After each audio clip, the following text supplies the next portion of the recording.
on a le sentiment que tous les constructeurs mondiaux se ruent en Chine. Vous faites pareil, vous? C'est vrai.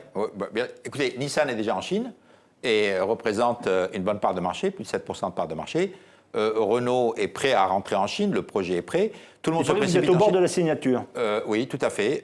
Mais tout le monde va en Chine, c'est très simple, parce que la Chine représente aujourd'hui 25% du marché mondial. C'est déjà le premier marché mondial et représente 20 millions de voitures cette année sur 80 millions. Donc c'est tout à fait normal que tout le monde veuille aller en Chine. Est-ce que vous faites un produit spécifique pour la Chine dans ce cas? Non, nous faisons des produits, vous savez, les plateformes sont des plateformes mondiales. Par contre, l'habillage de la voiture est très spécifique. Nous avons des designers chinois. Nous tenons compte de matériaux qui plaisent aux Chinois, des couleurs qui plaisent aux Chinois. Donc il y a des adaptations de la voiture qui se font en Chine. Quand on construit de cette façon pour un marché particulier, est-ce qu'il n'y a pas évidemment à terme un transfert de technologie? Vous dites la voiture elle est plutôt inventée, imaginée en France. Forcément, tôt ou tard, comme pour le TGV, on transfère de la technologie aussi. Oui, bien sûr, mais je dirais c'est forcé. Comme c'est le premier marché mondial, vous n'avez pas le choix. Il faut y être, il faut s'implanter.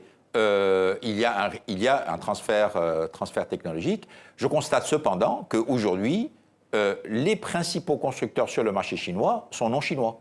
Le premier est General Motors, le deuxième est Volkswagen, le troisième c'est Hyundai Kia, le quatrième est Nissan. Le premier chinois arrive en 5e ou en 6e position. Donc je dirais, si vraiment il y avait ce transfert technologique qui créait une menace pour les autres constructeurs, ce serait déjà vu. Donc on parle beaucoup des constructeurs chinois à l'export. Finalement, on les voit très peu, mais surtout, ce qui est très important, c'est de savoir comment les constructeurs chinois arrivent à être compétitifs en Chine. Or, pour l'instant, ça n'est pas l'offensive. Tous les constructeurs internationaux en Chine sont obligés de passer par une co-entreprise. Oui. Vous attendez la signature d'une co-entreprise avec Dongfeng, qui est aussi le partenaire de PSA en Chine.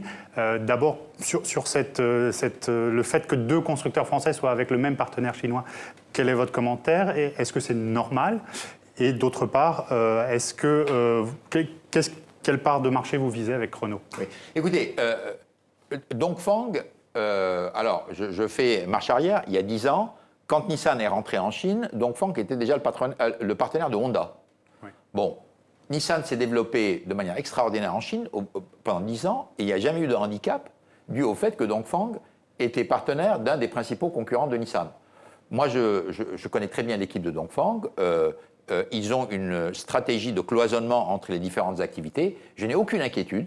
Le jour où nous signerons, je n'ai aucune inquiétude sur le fait que Dongfeng sera un très bon partenaire pour Renault et que le fait que Dongfeng soit aussi un partenaire de PSA ne sera pas un problème de mon point de vue, mais c'est du vécu, puisque j'ai un cas similaire entre Nissan et Honda. Alors on parle de la